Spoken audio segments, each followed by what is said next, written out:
అమ్మ నాన్న ఆశ్రమం అని చెప్పి మనం ఏదైతే నిన్న వెళ్ళామో, సో దానికి సంబంధించిన ఆహ్, విషయాలు, ఆ తర్వాత భవిష్యత్తులో ఇంకేం చేయాలి మనము సేవలకు సంబంధించిందన్నది మాట్లాడుకుందాము. సో నిన్న సేవకొచ్చిన వాళ్ళు అక్కడికి వెళ్ళాక, అక్కడ చూసిన సమస్య ఏదైతే ఉందో అది ఎందుకొచ్చింది వాళ్ళకి? దాని పరిష్కారం ఏంటి? మీరేమనుకున్నారు? సో దీనికి సంబంధించి ఎవరైనా మాట్లాడాలి అనుకుంటే మైక్ ఆన్ చేయండి. చెప్తే నేను సరే అన్నప్పుడు మాట్లాడుదురు గాని. సో మాట్లాడాలనుకున్న వాళ్ళు కెమెరా గూడా ఆన్ చేయండి. ఆడియో గూడా ఆన్ చేయండి.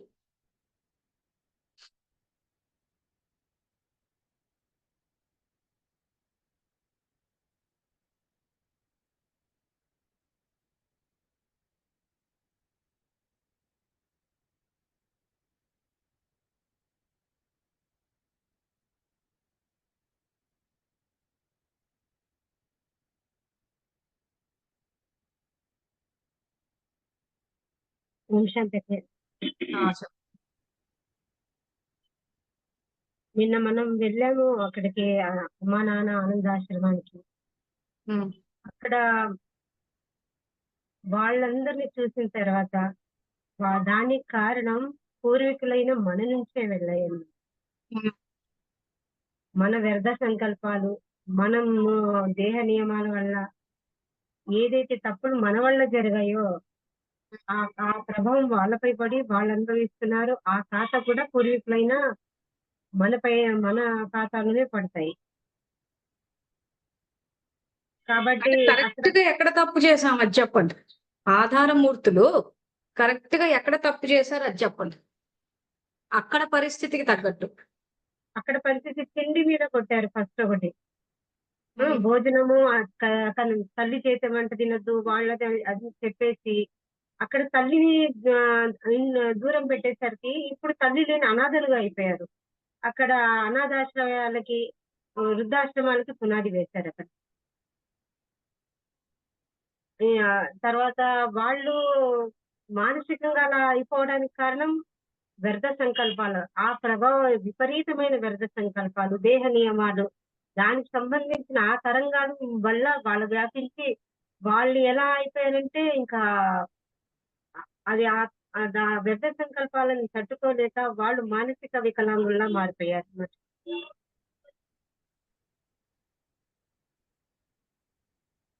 ఉషాంతకి పరిష్కారం అక్కడ మీకేమనిపించింది?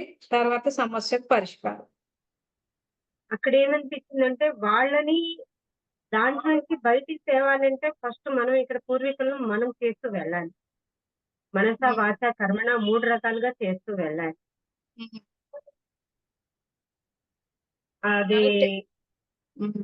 3 రకాలుగా చేస్తూ వెళ్ళాలి. అది మనం ముందుకు అడుగు వేసి, అది ఒక ధైర్యంగా అడుగు వేసి వెళ్తూ ఉంటే, అందరం కలిసి వెళ్తూ ఉంటే దానికి పరిష్కారం దొరుకుతుందక్కయ్య. కరెక్ట్‌గా. కరెక్ట్ గానే ఉంది. ఇంకెవరైనా? ఓకే అక్కయ్య. Thank you. ఓకే. వెల్కమ్. హ్మ్. చాలా కరెక్ట్ గానే అర్థం చేసుకున్నాం. ఇంకెవరైనా? ఇంచుమించు ఇదే ఉంటది. కానీ మీ అండర్‌స్టాండింగ్ ఏంటి? మీరు దాన్ని ఏ రకంగా వ్యక్తపరుస్తారన్నదే పాయింట్ ఇక్కడ. సో, అక్కయ్య చెప్పేసింది గదా! ఇంక మేము చెప్పేదేముంది? ఇందులో ఇంకా కొత్త విషయాలు ఏం చెప్పాలి అన్నది కాదు పాయింట్. ఎవరు చెప్పినా అదే ఉంటది. కానీ భావ వ్యక్తీకరణలో తేడా వస్తది. మీ ఒకరు చెప్పింది అర్థం కానప్పుడు ఇంకోరు చెప్తే అర్థం కావచ్చు. సో, కాబట్టి అందుకే నిన్నొచ్చిన వాళ్ళు వీళ్ళందరూ మాట్లాడితే సందేశం ప్రాపర్‌గా ఎళ్తది. మీరు మాట్లాడడం అన్నది మొదలుపెడితే, సమర్థం మాట్లాడడం మొదలు పెడితే దానికి పునాది పడతది. మీరందరూ నోర్లు మూసేశారనుకోండి, తప్పు చేసేవాడి వాయిసే వినిపిస్తది. ఇప్పుడు జరుగుతోందదే. మనం వెళ్లి నిన్న సేవలకెళ్ళామంటే తప్పేం చేయలే. కానీ నోరిప్పాలి మనం. చెయ్యని వాళ్ళు నోర్లిప్పుతున్నారు. ఆ చెయ్యని వాళ్ళు నోర్లిప్పేసరికి ఏమైపోయిందంటే, ఆ షో పుటాఫ్‌లే బాగా ప్రాచుర్యంలోకొచ్చేస్తున్నాయి. సో, అందుకే సేవకొచ్చిన వాళ్ళు మీరు నోర్లిప్పండి. నోర్లిప్పితే ఏమైతదంటే పునాది పడతది. సేవ చేసేవాళ్ళు నోరిప్పాలి ఎప్పుడైనా. ఇప్పినప్పుడు ఏమవుతదంటే, అటువంటి పద్ధతులకు పునాది పడ్డప్పుడు ప్రతి చోట వంశావళి మొత్తం సేవలు చేసేవాళ్ళు నోరిప్పుతారు. ఇప్పుడు దౌర్జన్యాలు చేసేటోళ్ళు నోరిప్పుతున్నారు. ఎందుకు? సేవలు చేసేటోళ్ళు నోర్లు మూసేశారు కాబట్టి. అందరూ ఏమనుకుంటారేమో! సో, ఏదో ఒకటి మాట్లాడడం అలవాటు చేసుకోవాలి. వాచా సేవ కిందేస్తాడది. నెక్స్ట్ ఎవరు మాట్లాడతారు? ఎవరు మాట్లాడేది? ఓం శాంతి అక్క. ఓం శాంతి అక్క. కమల ప్రియ మాట్లాడుతున్నాను అక్క. చెప్పండి అక్క.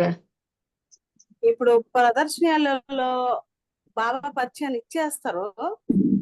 ఆ 7 రోజులకు ఆత్మ పాఠపని అదే ఇదని ఇచ్చేస్తారు. తర్వాత ఆ సెంటర్కి వచ్చే వాళ్ళు కొంతమంది ఒకళ్ళు ఇద్దరు వచ్చేస్తారు. మిగతా అందరూ డ్రాప్ అయిపోతారు. వాళ్ళకి ఇష్టం లేక రారు. వాళ్ళందరూ ఇంకా అనాథ అంటే ఆ భర్తీ చేశారు వాళ్ళకి.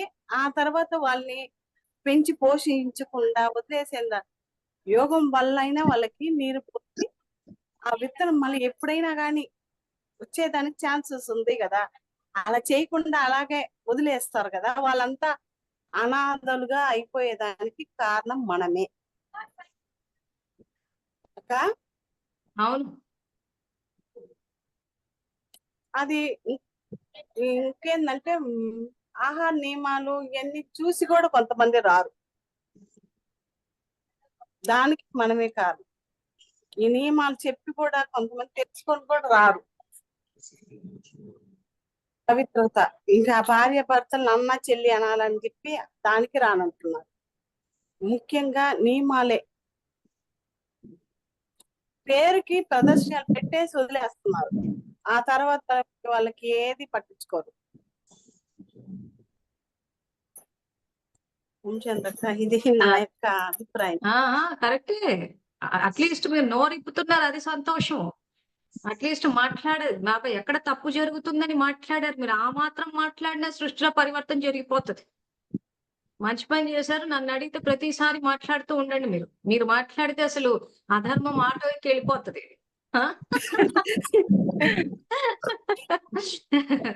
సరే మరి నెక్స్ట్ ఎవరు?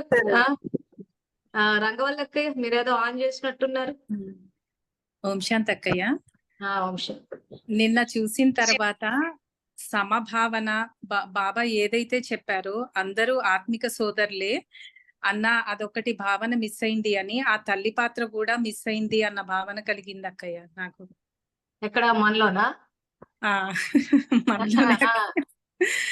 అందరూ నా ఆత్మిక సోదరులే అన్న భావన నాకు మీ జూమ్ క్లాసులు అటెండ్ అయ్యేంత వరకు బ్రహ్మకుమారిలే మన వాళ్ళు తప్ప మిగిలిన వాళ్ళు అన్న అసలు ఆ థాట్ కూడా లేదక్కయ్య.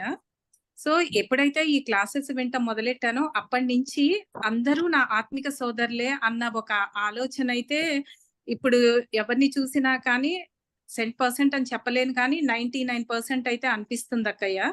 అందరూ నా ఆత్మిక సోదరులే అని. అలాంటి వాళ్ళని చూసినప్పుడు ఆ తల్లి పాత్ర అనేది ఎంతవరకు పోషించాలి, సో లేదు కన్ఫామ్ గా మనం కూడా ఏదో ఒకటి తప్పకుండా చేయాలి అనే ఆలోచన అయితే వచ్చింది అక్కయ్య. నిన్న చూసిన తర్వాత అబ్బాయి తోటి మాట్లాడింది విన్న తర్వాత. కానీ ఇంకా నెక్స్ట్ ఎవరు? వర్ధిని అక్కే మాట్లాడండి. వర్ధిని అక్కే మాట్లాడతాను.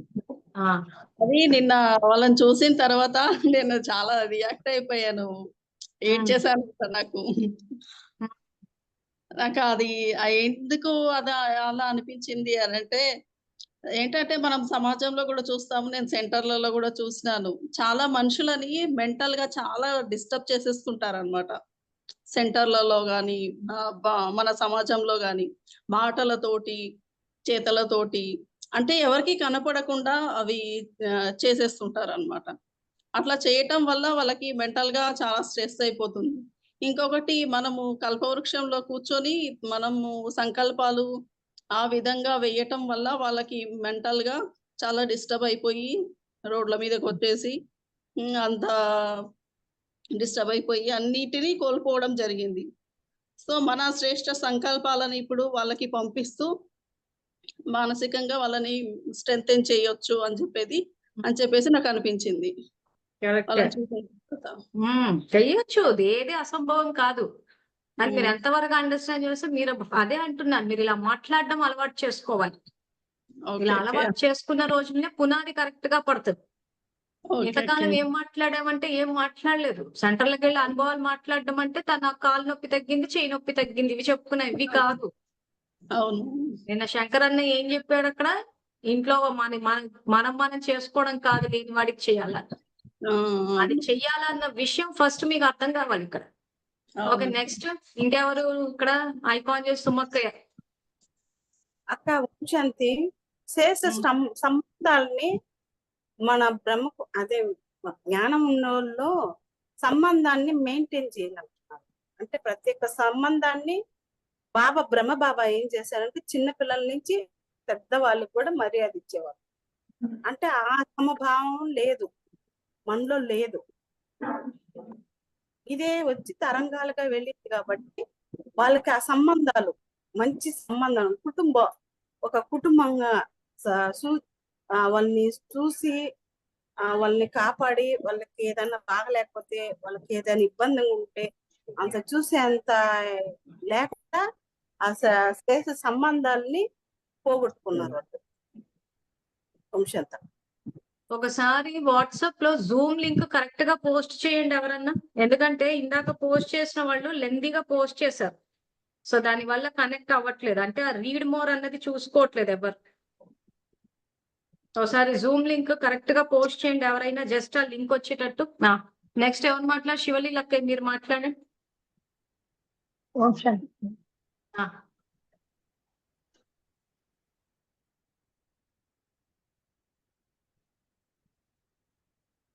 చెప్పండి.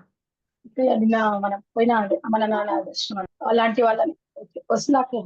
ఓకే, ప్రాక్టికల్ గా నేను చూసిందైతే ఫస్ట్ టైం ఇట్లా, అంటే దగ్గరగా చూస్తుంది. మామూలుగా అంటే చూస్తుంటాం, మా స్కూల్ దగ్గర కూడా అనాథాశ్రమం ఉంది, చిన్నపిల్లలు చూస్తాను, వాళ్ళకు సేవలు కూడా చేస్తున్నాం మేము. కానీ వీళ్ళని చూసినప్పుడు ఏమైతుందంటే అసలు వాళ్ళు మానసికంగా ప్లస్ శారీరకంగా రెండు రెండు రకాలుగా చాలా బలహీనంగా ఉన్నారు. ఆ ఆత్మలో పూర్తిగా శక్తి లేదని అనిపిస్తుంది నాకు ఇప్పుడు. అసలు వాళ్ళు ఇప్పుడు పిచ్చి వాళ్ళు ఎలా అవుతుందంటే వాళ్ళ సంకల్పాలు, వాళ్ళ ఆలోచనలు కంట్రోల్ చేసుకోలేక, మొత్తం బుద్ధి మీద కంట్రోల్ లేక అలా అయిపోతారు కదా. వీళ్ళలో కూడా శక్తి లేదు. మెయిన్ గా ఏమంటే ఇప్పుడు సెంటర్ లో మన అక్కయ్య వాళ్ళు ఏం చేస్తారంటే దాన్ని అసహించుకోవడము, శారీరక నియమాలు, స్నానాలు చేశారా, ఇవన్నీ నాకు అక్కడ పోతే గుర్తొచ్చింది అనమాట. వీళ్ళు ఇంత అంటే ప్రతి విషయం శరీరం సంబంధించి శుభ్రత అనేది లేదు అక్కడ వాళ్ళకి. ఎందుకంటే వాళ్ళు శరీర నియమాలు ఎక్కువ ఉన్నాయి కదా, ఇక్కడ దేహ నియమాలకు మనం ఎక్కువ ఆదేశిస్తున్నాం. ఇంకొకటి బంధాల సమభావన లేదు, తల్లి పాత్ర శ్రేష్ఠ సంబంధాలు లేవు వాళ్ళకి. అందరితో మంచి సంబంధాలు, కనీసం మాట్లాడే వాళ్ళే దిక్కులేవు వాళ్ళకి, అంటే సంపర్కాలు లేవు, శ్రేష్ఠ సంపర్కం. బాబా ఇచ్చే ప్రాప్తుల్లో శ్రేష్ఠ సంబంధాలు లేవు, శ్రేష్ఠ సంపర్కాలు లేవు, సఫలత ఏదీ లేదు. అంటే అంత భాగ్యహీనం. భగవంతుడు చెప్తున్నాడు కదా, భాగ్యహీనుల భాగ్యాన్ని రచిస్తున్నారా, అది మీరు చెప్పిన క్లాస్ లో అది గుర్తించింది. అసలు వాళ్ళని చూస్తే చాలా బాధ అనిపిస్తుంది. కానీ మనం కూడా చేయగలం వాళ్ళ యొక్క ఏమంటే మన సంకల్పాల ద్వారా, మనసా వాచ కర్మణ వల్ల కూడా శక్తినిచ్చి, వాళ్ళ ఆత్మలో శక్తి నింపితే ఏమవుతుందంటే మనం కూడా వాళ్ళు సక్సెస్ కావచ్చిందో అని అనిపించింది. అంటే వాళ్ళతో మాట్లాడినప్పుడు అయితే నాకు చాలా, అంటే మనం చేయగలం అనేది ఒకటైతే నాకు వచ్చేసింది, మనం కూడా చేయగలం. ఖచ్చితంగా చేయగలం. నెక్స్ట్ సుమక్కయ్య. అక్కయ్య, కర్మ సిద్ధాంతం ప్రకారము అక్కయ్య వాయిస్ రావట్లేదు.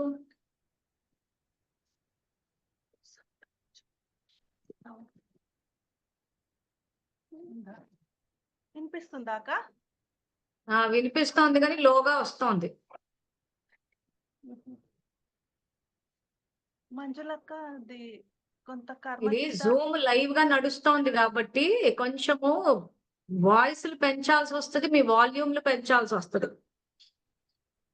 చెప్పండి. సిద్ధాంతం ప్రకారము జూమ్ క్లాసెస్ లో వివరించారు కదా, కొంత వర్తమానంలో కూడా మనమే స్వయంగా పుణ్యఖాతాను సమాప్తి చేసుకోవడం వల్ల కూడా మనము కుటుంబ సభ్యులకు దూరం అయిపోయి ఆ విధంగా ఆశ్రమాల్లో ఉండాల్సిన పరిస్థితి కూడా వచ్చింది అని అట్లా.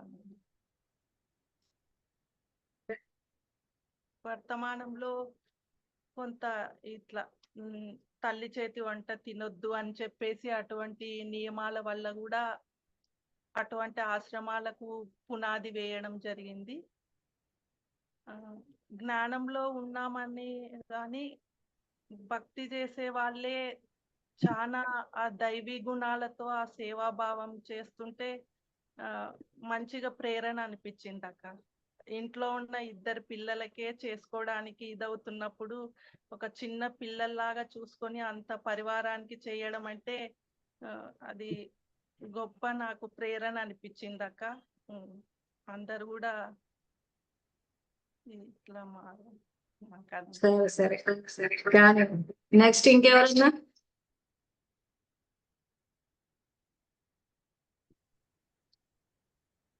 సత్యనారాయణ అన్నయ్య మీరు చెప్పండి.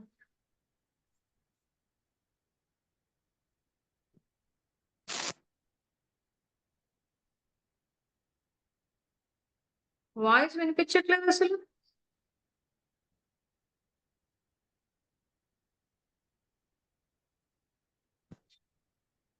అనే మీది జూమ్ మైక్రోఫోన్ ఏమైనా, మీ మొబైల్ మైక్రోఫోన్ ఏమన్నా ఆఫ్ ఉందేమో, ఎందుకంటే అసలు వాయిసే వినిపించట్లేదు.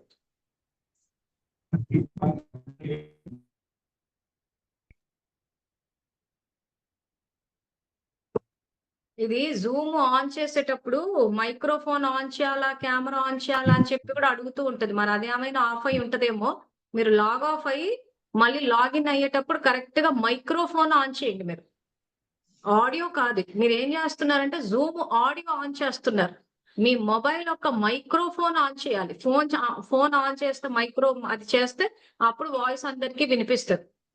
ఓకే, మరి నెక్స్ట్ ఎవరు ఇక్కడ మాట్లాడుతా అన్నారు? మల్లేశ్వర్ అక్క ఎవరో చెయ్యొత్తారు.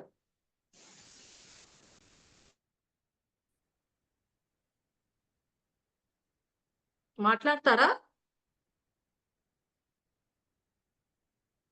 మల్లేశ్వర్ అక్క మాట్లాడతారా లేదా? అక్కయ్య మాట్లాడతాను. ఓం శాంతి. ఇందాక మీరు చేయలేస్తే మాట్లాడతా అన్నప్పుడు ఆడియో ఆన్ చేయాలి కదా. ఇందాక అది వాయిస్ రాలేదు, మళ్ళీ లెఫ్ట్ అయ్యి మళ్ళీ జాయిన్ అయ్యా. ఇప్పుడు బాగా వస్తుంది, క్లియర్ గా వస్తుంది. చెప్పండి. నిన్న మనం వెళ్ళాం కదా అక్కడికి, అసలు చూడగానే అనిపించింది మనము ఇంత జ్ఞానంతో ఉండి సేవకి వెళ్ళాము, మనం ఎంత అదృష్టవంతులము. వాళ్ళు కనీసం వాళ్ళు ఏ విధంగా బ్రతుకుతున్నారో కూడా అవగాహన లేని స్థితిలో ఉన్నారని చాలా బాధ అనిపించింది అసలు. సో అది కారణం ఏదైనా అవ్వచ్చు, కర్మ ఫిలాసఫీ ఏదైనా అవ్వచ్చు, కానీ మనం సేవలో ఉన్నాం కాబట్టి ఇంత సమయం మానసిక వికలాంగుల కోసము పెట్టి సేవ చేయాలనేది ఒక సంకల్పం నాలో వచ్చేసింది. పర్టికులర్ గా మానసిక వికలాంగుల కోసం కాస్త సమయం కేటాయించి వారి యొక్క ఉన్నతి కోసం ప్రయత్నించాలని అనుకుంటున్నాను అక్కయ్య. మంచిది. ఇంకా నెక్స్ట్ ఎవరైనా మాట్లాడతారా?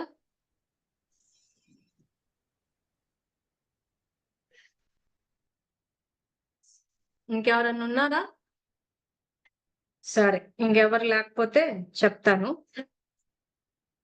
సో ఇక్కడ ముఖ్యంగా అక్కడికి తీసుకెళ్ళడానికి కారణమైతే సేవ అన్నది ఎలా జరుగుతుందా అన్నది మీకు తెలియడం కోసమే. ఎందుకంటే మురళీలు చదివేసి బోగులు పెట్టేసి మేము సేవలు చేసేస్తున్నాం అంటున్నాం.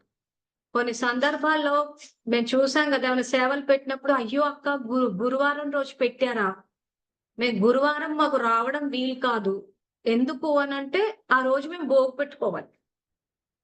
ఇలా గురువారం బాబాకి బోగులు పెట్టుకోవాలని చెప్పి సేవలకు రాని వాళ్ళు ఉన్నారు. అంటే ఒక సేవ అంటే అందరికి ఏమర్థమైపోయిందంటే మురళి చదువుకుని బోగులు పెట్టుకోవాలి అని. నిజంగా అసలు ఇప్పుడు నిన్న మనం ఎవరైతే శంకరన్న అని చెప్పి మాట్లాడామో ఆశ్రమం ఫౌండర్, ఆయన ఏం చెప్పారు అక్కడ, ఇంట్లో వాళ్ళకు కాదు లేని వాళ్లకు. సో బాబా కూడా అదే చెప్తున్నాడు, నిస్సహాయులకు సహాయం చేయండి, నిర్భాగ్యుల భాగ్యాన్ని తయారు చేయండి అన్నాడు. సో వాళ్ళ భాగ్యాన్ని తయారు చేసుకోలేదు. ఎందుకు? ఇక్కడ ఆధారమూర్తులు తయారు చేసుకోవట్లేదు.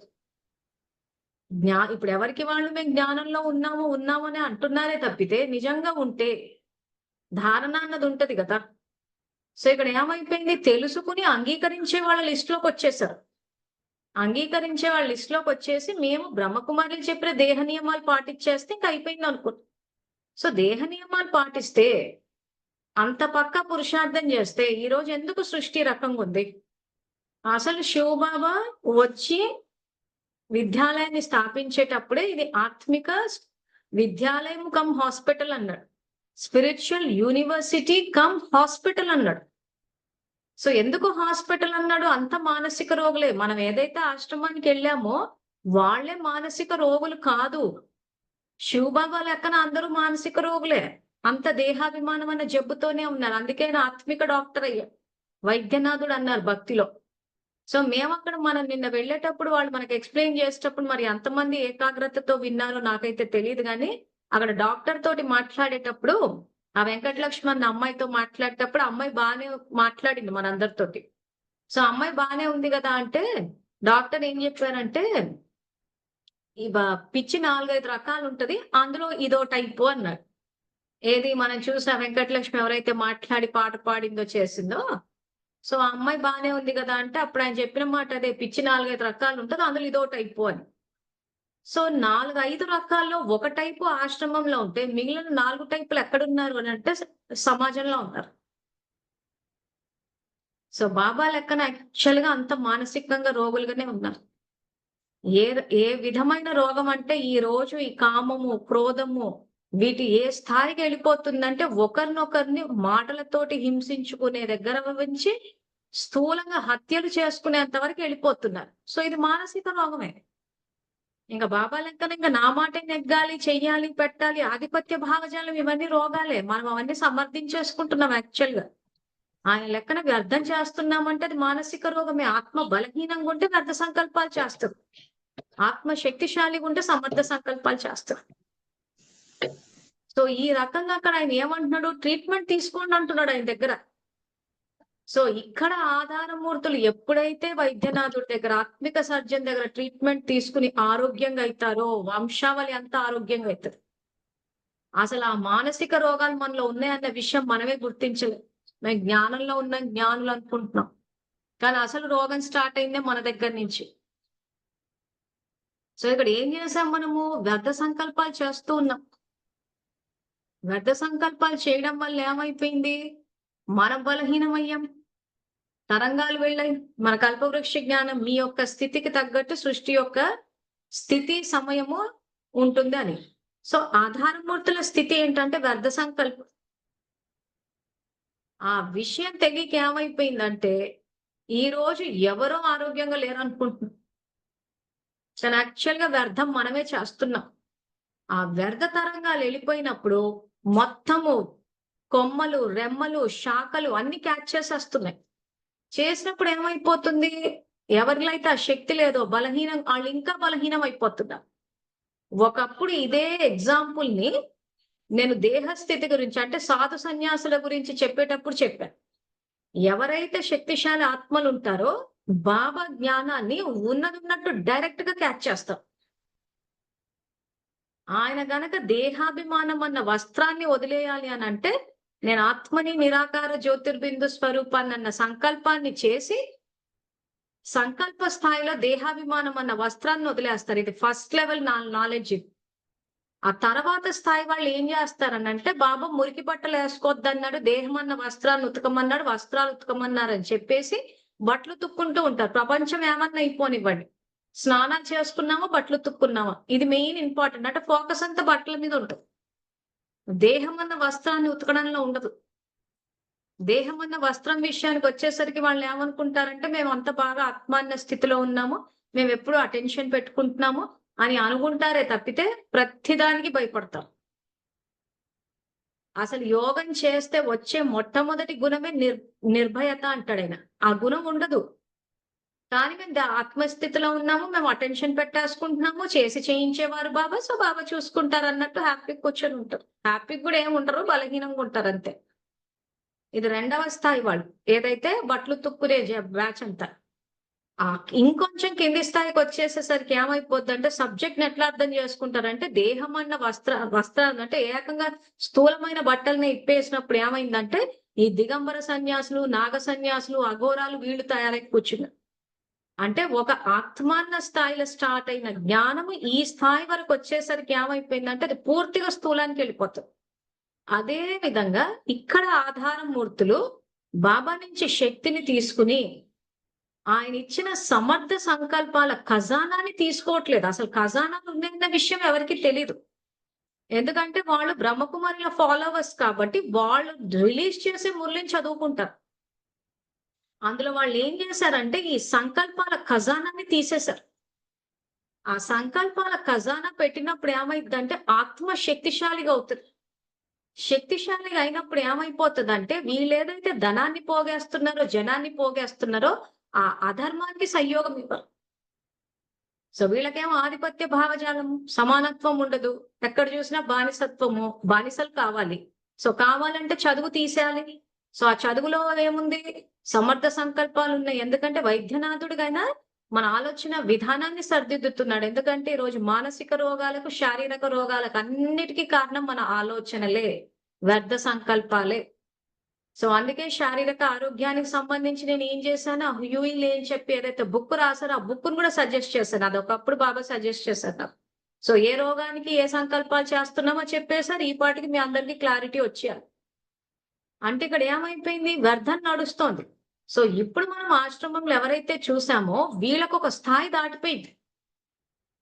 సో ఆధారమూర్తులు ఏం చేస్తున్నారు? ఇక్కడ బాబా నుంచి శక్తి తీసుకుంటున్నారు. ఆ శక్తి మీరు ఎట్లా కనెక్ట్ అయినా కనెక్ట్ అయిపోతుంది.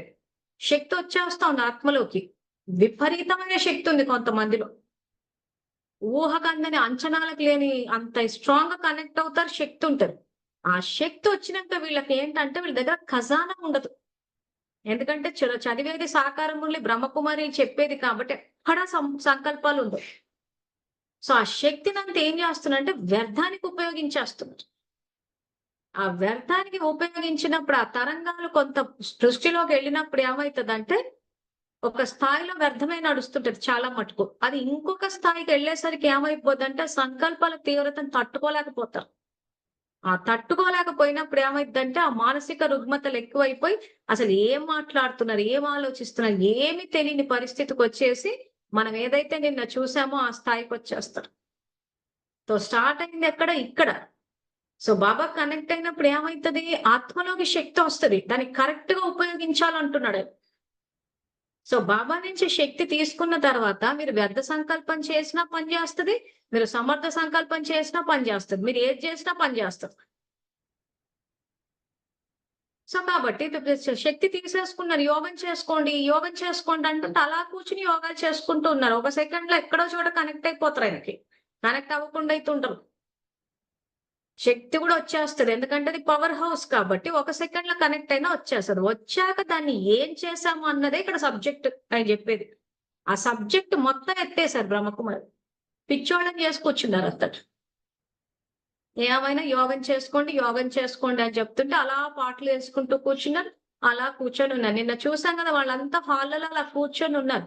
అలా కూర్చొని ఉంటే నిజంగా స్థితి ఇదవుతుందా?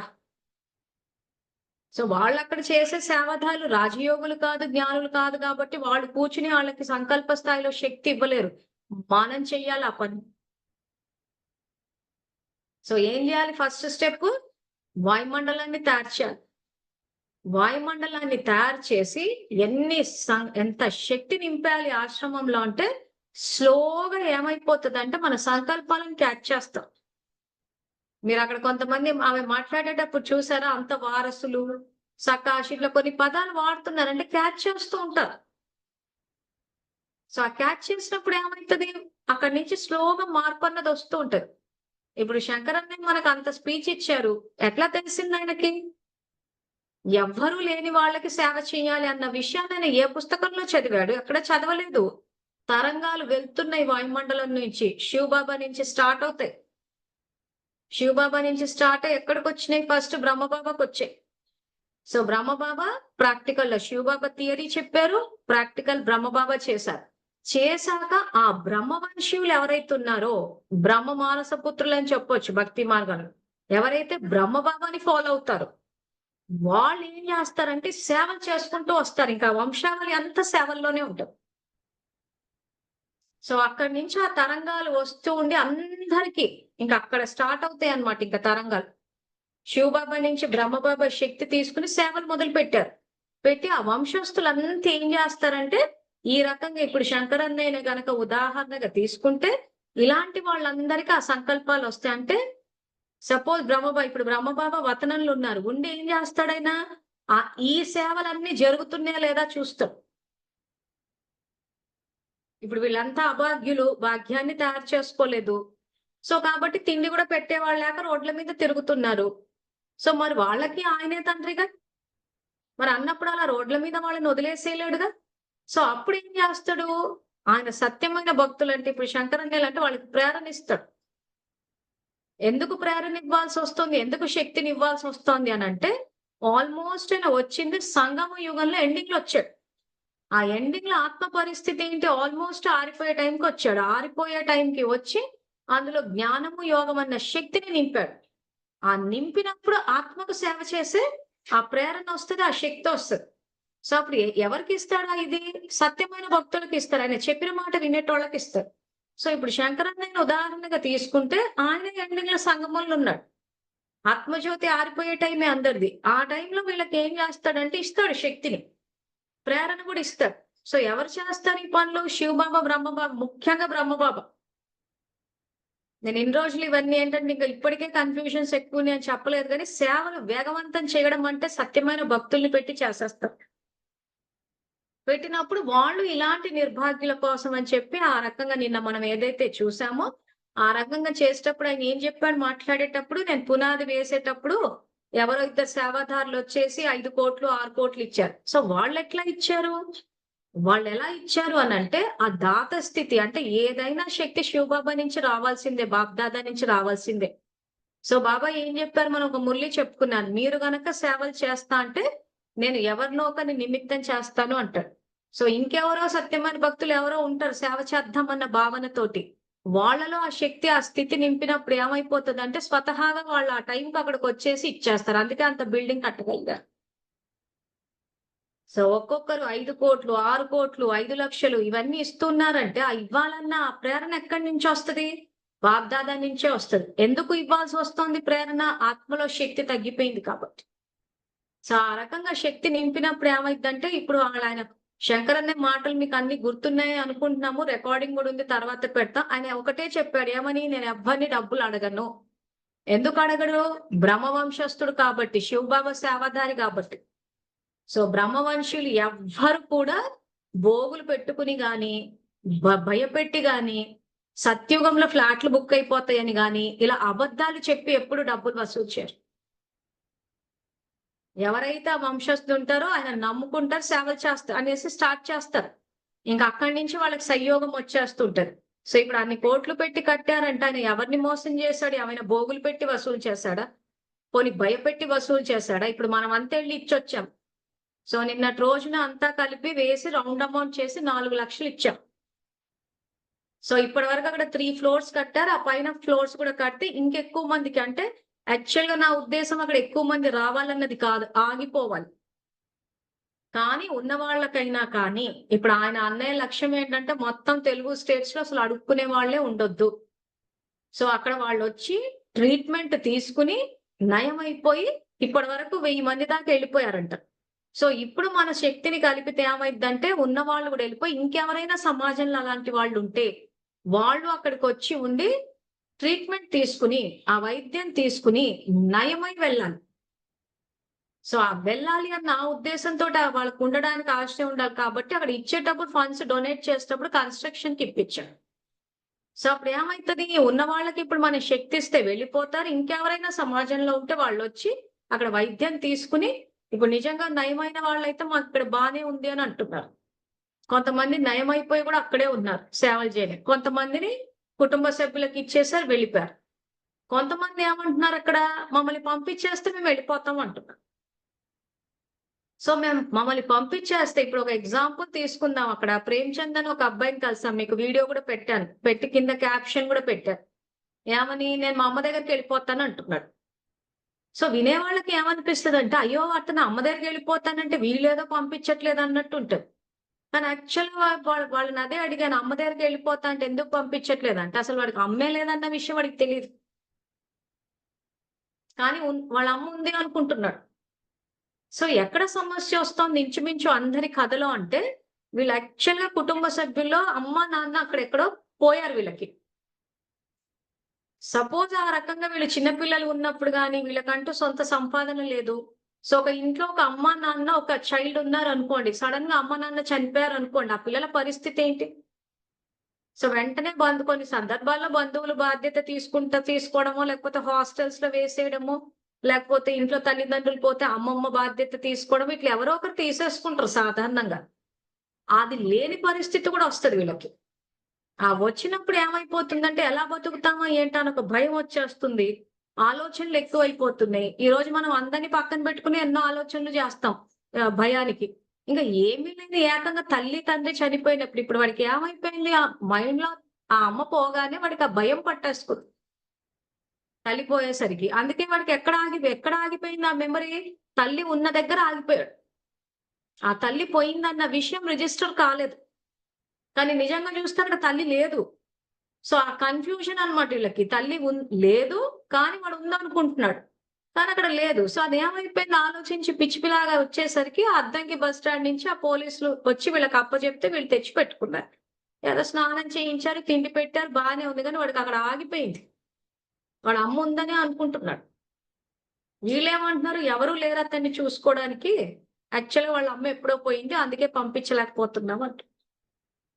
అంటే అంటే అక్కడ ఏం చేశారు, సంబంధాలు ఏవైతే సంపాదించుకోవాలో, సో మనకంటూ తల్లిదండ్రులు ఉంటే మనకంటూ ఒక లాంగ్ జర్నీలో పూర్తిగా వచ్చేటట్టు రచించుకోవాలి.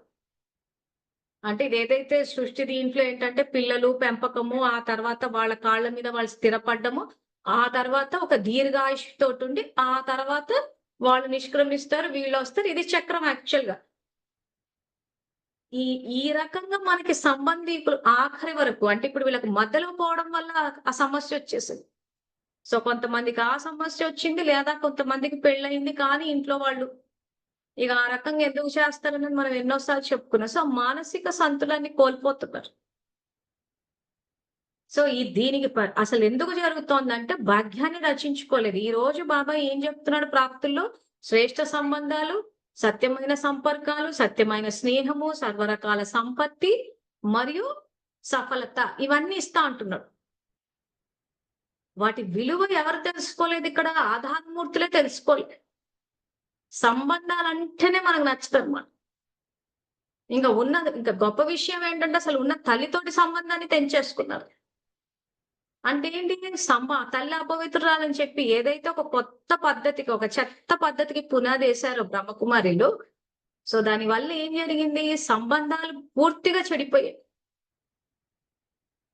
సో దాని వల్ల ఏమైపోయిందంటే కొంత వంశావళి కూడా వీళ్ళు భాగ్యాన్ని తయారు చేసుకోలేదు కాబట్టి వంశావళి కూడా భాగ్యాన్ని తయారు చేసుకోలేదు.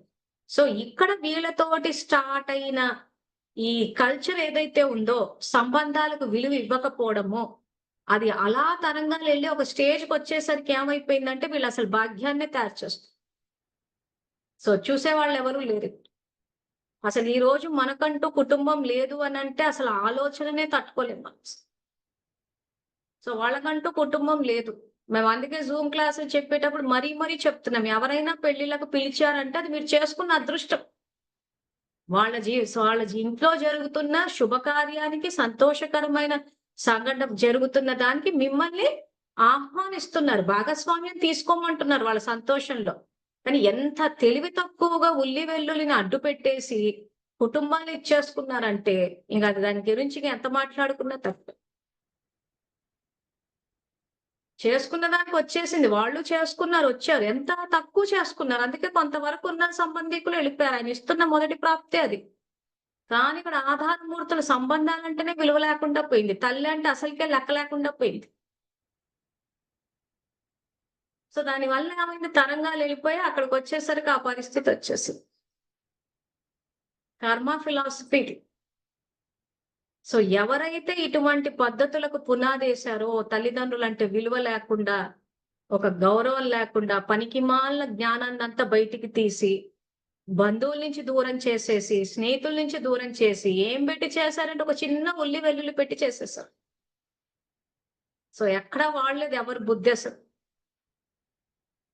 సో దానివల్ల ఏమైపోయింది, తప్పుడు పద్ధతులకు పునాది పడిపోయింది. సో ఇప్పుడు వాళ్ళు ఏదైతే అక్కడ మానసికంగా దుఃఖాన్ని అనుభవిస్తున్నారో అవన్నీ వచ్చి ఎవరి ఖాతాలో పడతాయి, ఇలాంటి పద్ధతులకు పునాదేసిన వాళ్ళ ఖాతాల్లో పడతాయి.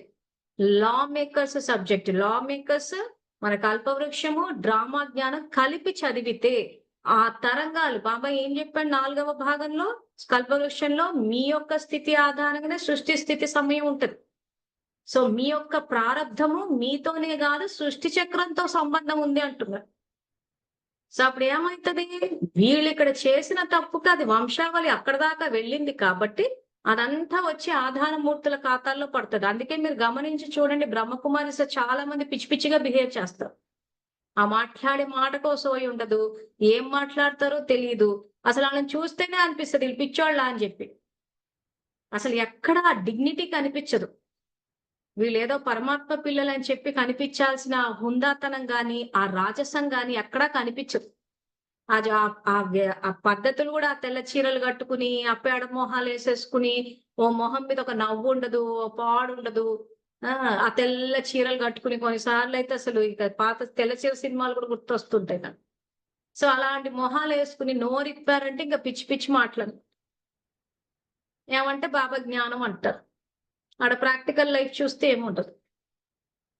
సో లా మేకర్స్ ఏం చెప్పాడు వాడు, ప్రతి బ్రాహ్మణాత్మక పద్ధతికి పునాది వేస్తూ ఉంటూ ఈ రకంగా పిచ్చి పిచ్చిగా మాట్లాడడం, ఈ రకంగా ఒక స్వరూపం గాని ఒక ఇది గాని ఒక మాట ఎక్కడ రాజసం కనిపించదు. అసలు ఆ రాజసం అన్న దీని వరకు కూడా అసలు రారు. అసలు మన రాజ కుటుంబీకులు మీరు మీ ప్రవర్తనలో రాజసం ఉండాలంటే అక్కడ కనిపించదు.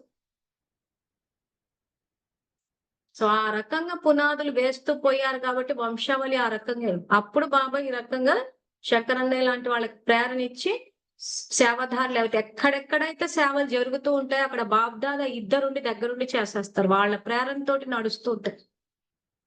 లేకపోతే ఇందాక అందరు చెప్పినప్పుడు ఇంటోళ్ళకి చేయడానికి ఏడుస్తూ ఉంటారు.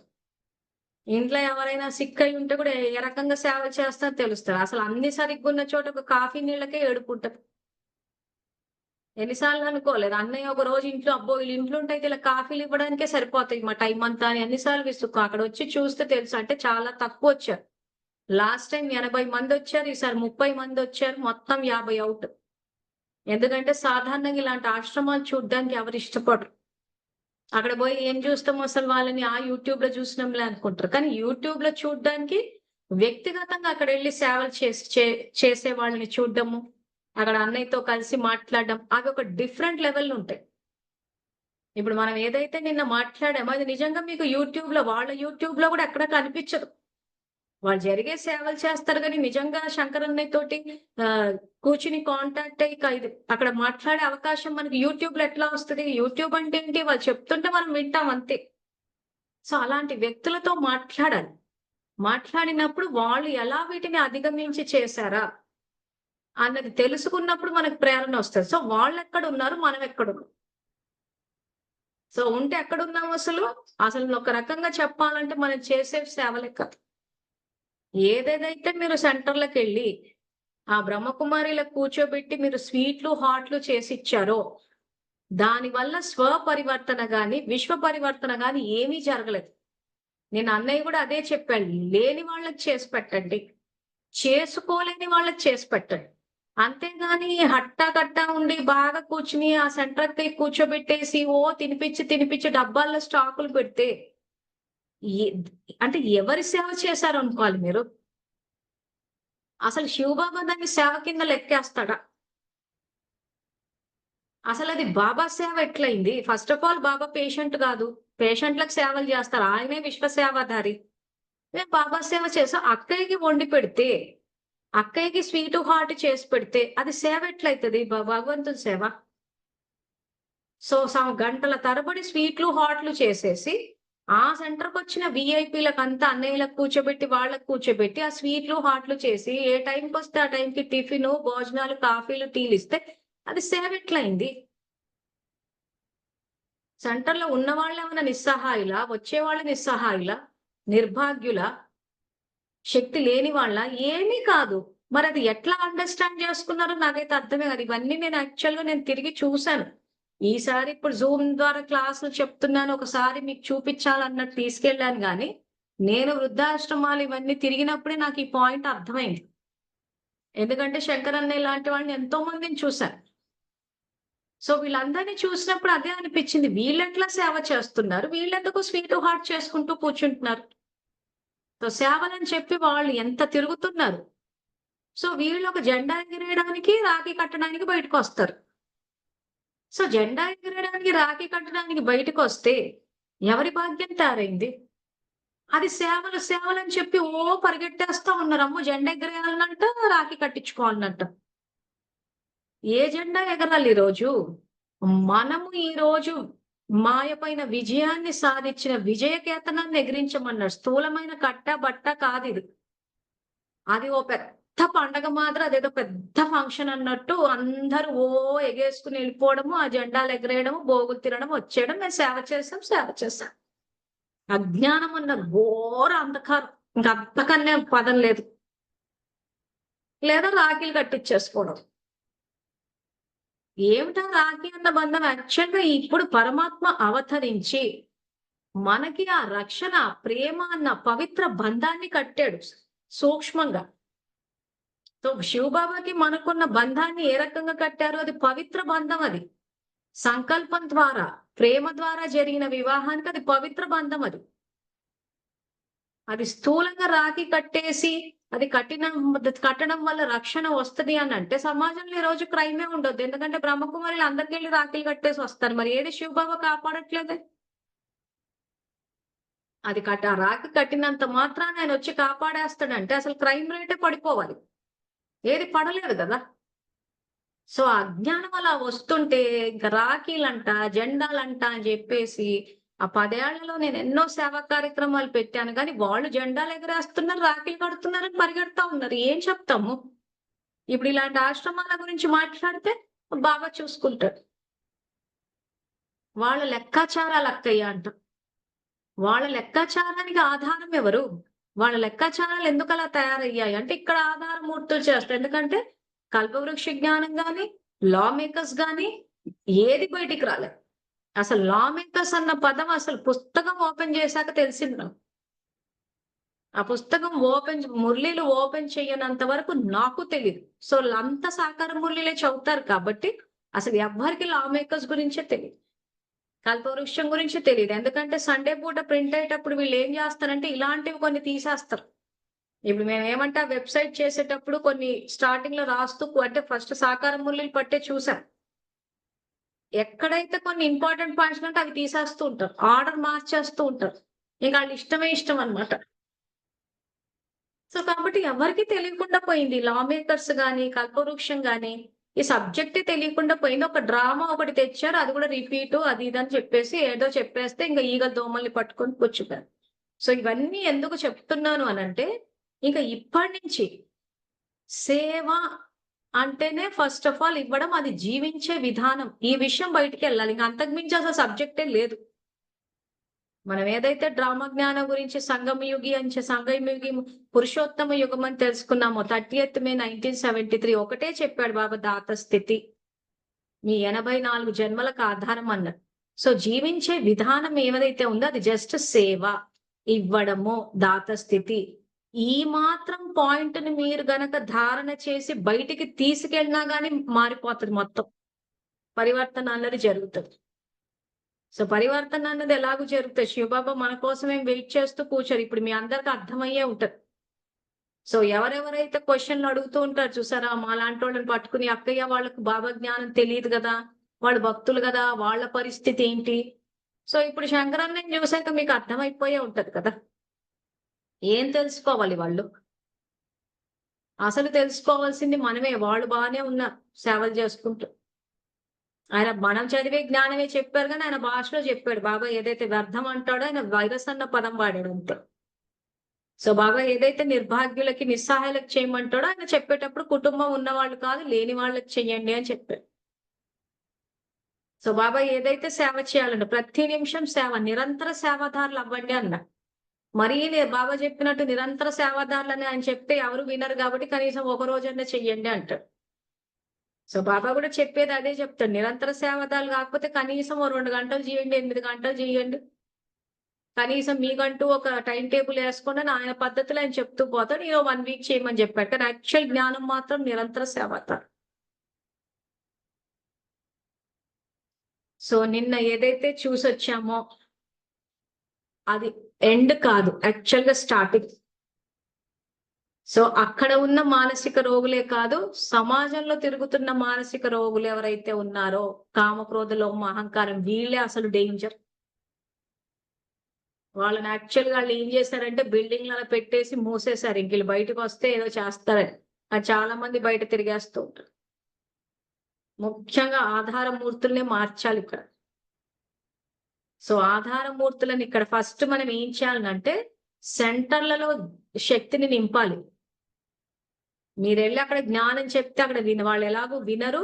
మౌంటబుల శివబాబా అవతరించి స్టేజ్ మీద ఉండి ఫస్ట్ రోల్ అందరి పెద్దవాళ్ళని, విఐపీలని, మధురమైన పిల్లల్ని అందరినీ కూర్చోబెట్టి జ్ఞానం చెప్పాడు. సంవత్సరాల తరబడి చెప్పాడు. వాళ్ళకి కావలసిన శక్తిని ఇచ్చాడు. వాళ్ళకి ఎంతో గౌరవం. మరి ఇన్ని చేసిన శివబాబా చెప్పినా వాళ్ళు మారలేదంటే ఇంకా మనం వెళ్ళి అక్కడ పొడిచేది ఏమీ లేదు. సో అక్కడ వెళ్ళి ఏదో జ్ఞానం చెప్పండి, అవకాశం ఉన్న చోట చెప్పండి, వద్దనని నేను. కానీ చెప్పదలుచుకున్న పాయింట్ ఏంటి అని అంటే శక్తిని నింపేసేయండి. సెంటర్లలో మౌంటబుల శక్తిని నింపండి. ఆ స్థలం ఏదైతే ఉందో ఆ స్థలంలో ఇంక ఈ రోజు నుంచి ఇప్పుడు నాకు తెలిసి నిన్న ఆశ్రమం చూసిన తర్వాత మీలో ఆ దృఢత్వం పెరగాలి.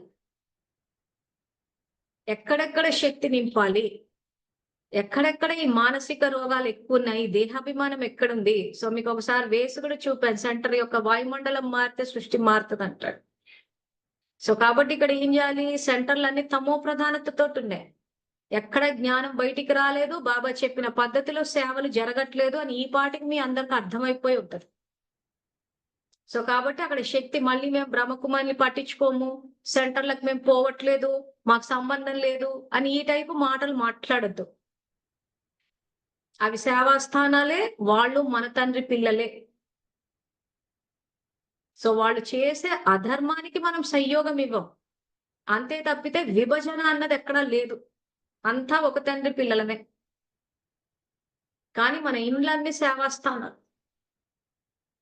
సో ఈ సేవాస్థానాలు, ఈ శివాలయాల నుంచి శక్తి వెళ్తది, వెళ్ళి సృష్టి పరివర్తన అన్నది జరుగుతుంది. ఆ జరిగేటప్పుడు మళ్ళీ ఈ బ్రహ్మకుమారిల సెంటర్స్ నుంచి వ్యర్థమే వస్తుంటది. సో వాళ్ళు ఏంటంటే పని కట్టుకుని ఏళ్ల తరబడి వ్యర్థాన్ని వేస్తూ పోయారు. ఇప్పుడు మనం వేసే సమర్థం తక్కువగా ఉంది. సో కాబట్టి నిన్న చూసిన తర్వాత నన్న మీలో ఇంకా దృఢత్వం పెరుగుతుందని అనుకుంటున్నాను నేను, క్యాజువల్ గా తీసుకోకుండా. ఎందుకంటే కళ్ళతో చూశారు. నిజంగా తల్లి పాత్రలో గనక ఉంటే ఇప్పుడు ఆ శక్తిని ఇస్తూ పోవాలి. సో ఆ రకంగా సేవలు చేసి ఇప్పుడు ఏదైతే గ్రూప్ లో సంకల్పాలు వేశామో ఇంకా అవి రేపటి నుంచి అవి చేస్తూ పోదాం అందరము. ఆ తర్వాత అన్న ఏదైతే సేవలు చేద్దామో బయటకు వచ్చి అన్నారో, సో అది కూడా ఒకసారి వెళ్ళి తెలుసుకుని వస్తాము. తెలుసుకుని వచ్చి దానికి తగ్గట్టు ఏమైనా ప్లాన్ కూడా చేద్దాం. ఎందుకంటే స్థూలంగా యాచించే వాళ్ళు, సూక్ష్మంగా యాచించే వాళ్ళు యాచక వృత్తి అనేది నిజంగా పూర్తిగా పోవాలి. ఈ యాచక వృత్తి అనేది పోయి అందరూ దాత స్థితిలోకి రావాలి, సేవాదారులు అవ్వాలి. ఆ వచ్చిన రోజునే పరివర్తన అన్నది జరుగుతుంది. సో తర్వాత మళ్ళీ నెక్స్ట్ ప్రోగ్రాము ఇక్కడ సాయి గీత ఆశ్రమం అని చెప్పి అక్కడ పెడుతున్నాము. ఇది ప్రకృతికి సంబంధించిన ప్రోగ్రామ్. ఇది అంటే ప్రకృతి పంచతత్వాలతో చేసిన శరీరానికి ఫస్ట్ పంచతత్వాలే ఇవ్వాలి. ఆ తర్వాత విశ్వంలో ప్రకృతిని కూడా సతోగా చేయాలి. సో ఫస్ట్ పంచతత్వాలతో చేసిన శరీరానికి పంచతత్వాలు ఎలా పనిచేస్తాయి, ప్రకృతిని ఎలా సతో చేయాలి, దీని మీద మన ఫోకస్ ఉండాలి. సో దానికి తగ్గట్టు ఆశ్రమాన్ని సెలెక్ట్ చేసాము. సో ఆ డీటెయిల్స్ అన్నది గ్రూప్ లో వేస్తాము. సో వేసినప్పుడు ఏదైతే లాస్ట్ డేట్ ఇస్తామో ఆ లాస్ట్ డేట్ లోపల చెప్పే ప్రయత్నం చెయ్యండి. ఎందుకంటే ఇప్పటికీ సేవాదారులు ఇంత చెప్తున్నా గానీ అష్టశక్తుల్లో పరిశీలన శక్తి, నిర్ణయ శక్తి వాడలేకపోతున్నారు. అంటే బలహీనంగా ఉన్నారు. ఎందుకంటే ఏ డేట్ అయితే నిర్ణయిస్తున్నామో ఆ రోజు పరిస్థితి ఎలా ఉంటుందో మాకేం తెలుసు అంటున్నారు. సో ఆ రోజు పరిస్థితి ఎలా ఉంటది అన్నది భవిష్యత్తు. అది దేని మీద ఆధారపడింది? ఈ రోజు మీ స్థితి మీద ఆధారపడింది. మేము ఏదైతే నిన్న 11వ తారీఖు అని చెప్పి కార్యక్రమాన్ని నిర్ణయించామో ఆ రోజు మీరు వచ్చి సేవలో పాల్గొంటారా లేదా అన్నది మీరు రచించుకోవాలి, సమయం కాదు. ఎవరైతే ఆ రోజు సమయం ఎలా ఉంటుందో, అప్పటి పరిస్థితులు ఎట్లుంటుందో, అప్పటి టైం ఎట్లుంటుందో అంటే మీరు సమయానికి యజమానులు అవ్వలేదని అర్థం. బాబా ఇచ్చే ఖజానాల్లో మొట్టమొదటి ఖజానానే సమయము, సంకల్పాలు. సో ఈ రోజు మీరు ఇంకా సమయానికి అధికారులు అవ్వలేదు, ఇంకా సమయానికి ఏమంటారు దాన్ని, యజమానులు అవ్వకుండా సమయానికి అధీనమైపోయి ఉన్నారు. ఏమో ఆ రోజు ఎట్లుంటుందో ఏమో టైము, ఆ రోజు ఏం పరిస్థితులు వస్తాయో ఏమో. సో ఆ రోజు టైం ఎలా ఉంటది అంటున్నారంటే మీరు ఇంకా సమయం అన్న ఖజానాకు అధికారులు అవ్వలేదని అర్థం. ఆ రోజు పరిస్థితులు ఎలా ఉంటాయని ఇప్పుడు ఆలోచిస్తున్నారంటే మీ స్థితి శక్తిశాలిగా లేదని అర్థం. ఇది నోట్ చేసుకోండి అందరు. ఇప్పుడు నేను ముఖ్యంగా చెప్పేది మీ స్వాని పరిశీలించుకోమని. ఈ విషయాలు ఎవరు పరిశీలించుకోవట్లేదు. మేము ఎంతో తెలివిగా మాట్లాడాం అనుకుంటున్నారు. ఏమో ఆ రోజు ఎట్లా వస్తుందో అని అంటే ఆ రోజుకు రచయితలు మీరే కదా. సేవకు రావాలా వద్దా అన్నది మీరు కదా నిర్ణయించుకోవాలి. సో ఏదైతే ఉందో ఆ కట్ ఆఫ్ డేట్ లోపల చెప్పే ప్రయత్నం చేయండి. ప్రయత్నంగా చెప్పి ఆ రోజుని మీరే రచించుకోవాలి. ఒకవేళ డేట్ అయిపోయిన తర్వాత చెప్పాల్సి వస్తే చెప్పండి, వద్దనట్లేదు మేము. కానీ అలాంటి పరిస్థితి రాకుండా చూసుకోండి. ఎందుకు అనంటే సమయం తర్వాత చెప్తున్నారంటే అక్కడ యాక్చువల్ గా మీ ప్లానింగ్ కరెక్ట్ గా లేదని అర్థం. అంటే పరిశీలన శక్తి, సంకల్పంలో దృఢత్వం లేదని అర్థం. ఇప్పుడు అలాంటి సంస్కారాలు మీలో రికార్డ్ అయ్యాయి అని అంటే ఖచ్చితంగా ఫైనల్ ఎగ్జామ్ లో ఫెయిల్ అవుతారు. ఇంకా అప్పుడు మీరు బాబా ఏదో రిజల్ట్ చూపిస్తాను అంటున్నాడు కానీ అప్పటి వరకు అవసరం లేదు. ఇక్కడే మీకు తెలిసిపోయింది మీరు ఫెయిల్ అయిపోతున్నారు. సో అప్పుడు పరిస్థితులు, అప్పుడు ఆరోగ్యం ఎలా ఉంటదేమో, అప్పుడు బంధువులు వస్తారేమో, ఏ సంకల్ప శక్తితో ఆపలేమా? నేను సేవకి వెళ్ళి అక్కడ సేవని సఫలం చేయాలని విజయీ స్వరూపాన్ని అన్నప్పుడు మీకు అందరూ ఆగిపోతారు. అంటే ఆ పరిస్థితులు మీ జీవితంలో క్రియేట్ అవుతాయి. అప్పటి వాతావరణమే కావచ్చు, అప్పటి సమయమే కావచ్చు, ఆ సమయానికి బంధువులు వచ్చేవాళ్ళు ఎవరున్నా అన్నిటికీ మీరే రచయితలు కదా. పరిస్థితులు మీకు అనుకూలంగా తిరగాలి అంటే మీరు ఇక్కడ సంకల్పం చెయ్యాలి.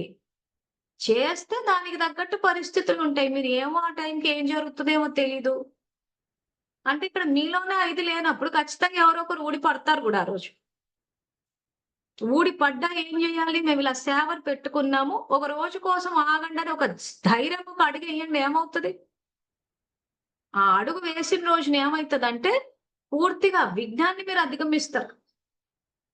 ఎందుకంటే సగం ఫోన్ కాల్స్, సగం రీజన్స్ అవే ఉంటున్నాయి. ఆ రోజు ఏమవుతుందో తెలియదు అంటున్నారు. ఆ రోజుకి ఈ రోజు మనమే రచయితలు. ఆరోగ్యం ఎలా ఉంటది అంటే మనం తనువుని యజ్ఞం లేస్తే ఆ రోజుకి శక్తి నింపేస్తాడు. సో ఈ రోజు అందరూ నాతో, ఈ రోజు బంధువులు ఉన్నా గానీ అరేంజ్మెంట్లు చేసేసేయండి. బంధువులు వస్తే చేసేదేముంది, వండి పెట్టడమే కదా, పెట్టేసి వచ్చేయండి. వచ్చేస్తే ఏమైపోతుంది? అటు సేవ అయిపోతుంది, ఇది అయిపోతుంది. వాళ్ళ కోసం అని కూర్చుని వండి పెట్టి ఇంకా మొత్తం సోదంతా చెప్పుకుంటూ కూర్చోాల్సిన అవసరం. వాళ్ళు ఏమనుకుంటారో ఏమో అని. మనం ఎవరి కోసం అయితే సేవకి వెళ్తున్నామో వాళ్ళు మన వాళ్లే కదా. ప్లస్ కల్పంలో ఎన్ని రోజులు కేటాయిస్తున్నాం ఈ రకంగా సేవకి? ఒక రోజు. ఏదైతే నేను ఆశ్రమానికి వెళ్ళామో 5000 సంవత్సరాల్లో ఒక రోజే వెళ్ళాం. ఆ ఒక రోజు కూడా మనం కరెక్ట్ గా రచించుకోకపోతే ఇంకెప్పుడు రచించుకుంటాం? అందుకే ఈసారి చాలా మటుకు అటెండెన్స్ పడిపోయింది. అంటే కొంతమంది ఉద్దేశపూర్వకంగానే రాలేదు అనుకోండి. అందుకంటే అక్కడ పోయి చూసేది ఏమీ లేదు, ప్లస్ షాపింగ్లు చేసుకోవడానికి ఏమీ లేదు. ఎందుకంటే చాలా మందికి ఆ పుణ్యక్షేత్రాలు షాపింగ్లు ఉంటే మోటివేటింగ్ ఉంటది అనమాట భక్తులు. ఇప్పుడు వీళ్ళని పోయి చేసేది ఏముంది? ఇక్కడ తీరా అక్కడికి వెళ్ళిన తర్వాత అక్కడ చూసేది ఏం లేదు. ఆ కర్మగాలు మనుషులక్కయ్య కూర్చోబెట్టి యోగం చేయించిందంటే ఇంకా అదో తలకాయ నొప్పి అనుకుంటా. తప్పించుకోలేము. పోనీ అటెండ్ వేసి వస్తాము, ఇటు చూసేసి వస్తాము, షాపింగ్లు చేసేసి వద్దాం అంటే ఆడ సీన్లే లేవు తప్పించుకోనికి కూడా. సో అందుకే సైలెంట్ అయిపోతారు. ఎక్కువ మటుకు ఏంటంటే అక్కడ టైం పాస్ ఉండాలి, షాపింగ్లు ఉండాలి. ఈ రకంగా ఉంటే బాగా ఇష్టపడుతుంటారు. కానీ మరి సంగమ యుగము, సంపాదించుకునే యుగం, మరి మీరు ఏం ఆలోచించుకుంటారు? ఇంకా మీ భాగ్యానికి మీరే రచయితలు. సో మళ్ళీ రేపు కలుసుకుందాము. అంతవరకు థ్యాంక్ యూ. Om Shanti.